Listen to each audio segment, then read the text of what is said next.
A masterful Lords of the Realm player has to balance expansion with careful management. A tricky thing to do when every county that you conquer seems to be dead broke and on the brink of starvation. In this episode of IE, we'll look at the steps necessary to take a new county, defend it, and make it prosper. Conquering virgin territory is often more difficult than taking a flag from an enemy, and can be a lot less profitable. Local peasant defenses might be up to an army of 500 or more by the time you decide to move in.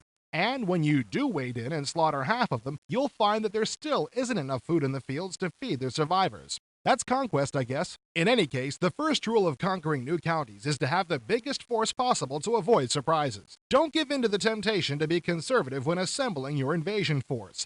Conscript until it hurts. If a neighboring enemy wants it, it's often best to let him take it.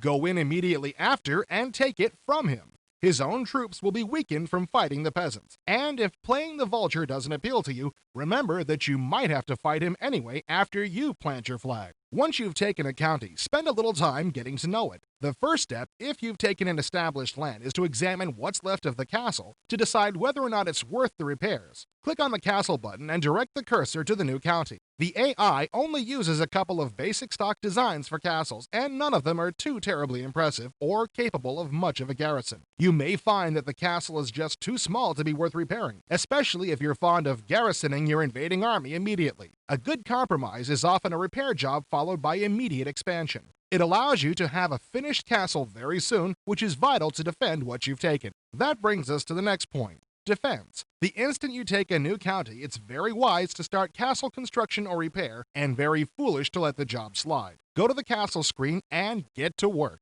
After you've set the blueprints in motion, the next step is to examine fields. The AI is actually pretty lax about maximizing field use. Turn all your cow and sheep squares into compact fields of 3 animals each if possible. You'll almost always have more fallow fields than you started with, which is a good thing. Likewise, the computer tends to waste grain fields. You can usually nix half of them. Of course, a great many of the counties that you'll take won't have enough cows to make 3 on an icon square. Many counties are just plain poor and living on half rations when you get them. If this is the case, the local happiness will often be given a nice boost when you arrive, but it won't last long, and you'll have to work fast to avoid losing the county. Merchants are your best bet for getting a poor country up to code. Follow the tutorial's advice and capture counties while they have a merchant in residence. Wait a season or 2 if you need to.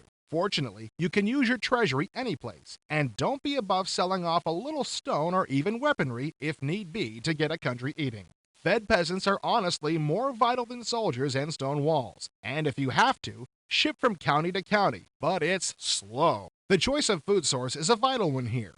Grain is fine if you have plenty of money and a willing merchant handy, especially since a paid steward will handle the bookkeeping. But if at all possible, get a couple dozen cows. Unlike grain, cows feed immediately, and unlike sheep, you don't need a merchant handy to make them worthwhile. And it may seem frivolous, but buy ale soon and buy it often. Do anything you can to pump steroids into your happiness score and keep it there. This will encourage neighboring counties to spill their populations into yours. Happiness, as always, is the key to final conquest. Of course, happiness is great, but castles play a big part too. And in the next episode of IE, we'll give you our custom primer on castle design and siege operations.